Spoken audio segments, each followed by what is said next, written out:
আমেরিকার ভেতরেই বেশ ভালো রকম ঝামেলা পাকিয়েছেন প্রেসিডেন্ট ডোনাল্ড ট্রাম্প। তাকে ভোট দিয়ে নির্বাচিত করার ফল এখন টের পাচ্ছে অভিবাসীরা। এমনকি দেশটির আদালত পর্যন্ত ট্রাম্পের উপর ক্ষিপ্ত হয়ে উঠেছে। রাজ্যের সম্মতি ছাড়াই দেশটির বিভিন্ন রাজ্যে সেনা মোতায়েনের ঘটনায় বিরক্ত দেশটির ফেডারেল আদালত।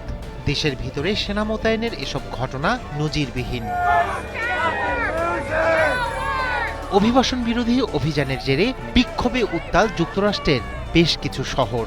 চলতি সপ্তাহে শিকাগো, পোর্টল্যান্ড ও ওয়েগান রাজ্যে নিরাপত্তা বাহিনীর সাথে ব্যাপক সংঘর্ষে জড়ায় বিক্ষোভকারীরা। এ সময় ঘটে গোলাগুলির ঘটনাও। টেনেসি রাজ্যের মেমফিস শহরে ন্যাশনাল গার্ড সদস্য মোতায়েনের প্রতিবাদে ছড়ায় বিক্ষোভ। এ পরিস্থিতিতে পোর্টল্যান্ডে আপাতত ন্যাশনাল গার্ড মোতায়েন স্থগিতের নির্দেশ দিয়েছে দেশটির ফেডারেল আদালত। ইলিনয় অঙ্গরাজ্যের শহর শিকাগোয় বল প্রয়োগ করেও পরিস্থিতির লাগাম টানতে পারছে না নিরাপত্তা বাহিনী।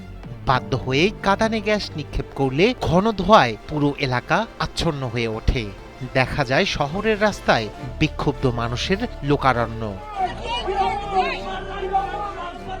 হোয়াইট হাউসে ফেরার পর ৮ মাসে একাধিক ক্ষেত্রে নির্বাহী ক্ষমতার সীমা লঙ্ঘন করেছেন ডোনাল্ড ট্রাম্প। এককভাবে নীতি প্রণয়ন, সরকারি বাজেট ও কর্মী ছাঁটাই এবং স্থানীয় সংস্থা ও প্রতিষ্ঠানগুলোকে সরাসরি নিয়ন্ত্রণে আনার চেষ্টায় ট্রাম্পের ওপর মহাবিরক্ত দেশটির জনগণ। এর আগের মেয়াদে ক্ষমতায় থাকাকালীন যুক্তরাষ্ট্রের ইতিহাসে প্রথম প্রেসিডেন্ট হিসেবে প্রতিনিধি পরিষদে 2 বার অভিশংসিত হয়েছেন ট্রাম্প। বিশ্লেষকরা বলছেন, বিতর্কের লাগাম না টানতে পারলে বিপদে পড়বেন অসংলগ্ন ট্রাম্প।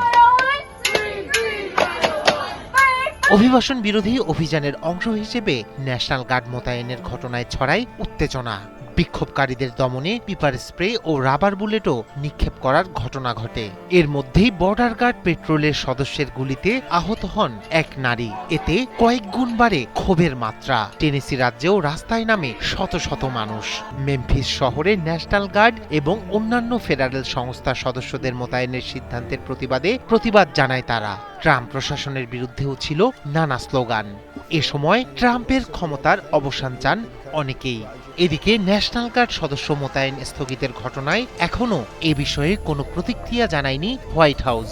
তবে ট্রাম্পের উপপ্রধান স্টাফ স্টিফেন মিলার সামাজিক যোগাযোগ মাধ্যম এক্সে লিখেছেন, এ রায় আমেরিকার সাংবিধানিক কাঠামোর সবচেয়ে গুরুতর লঙ্ঘনগুলোর একটি। বিশ্লেষকরা বলছেন, এই রায়ে বার্তা পাবে ট্রাম্প প্রশাসন। রায় উপেক্ষা করলে জনমত হারিয়ে আবারও অভিশংসনের মতো পরিস্থিতিও সামলানো লাগতে পারে বলেও সতর্ক করেছেন ট্রাম্পের রাজনৈতিক প্রতিপক্ষরা। রায়হান কবি শুভ্র, ৭১।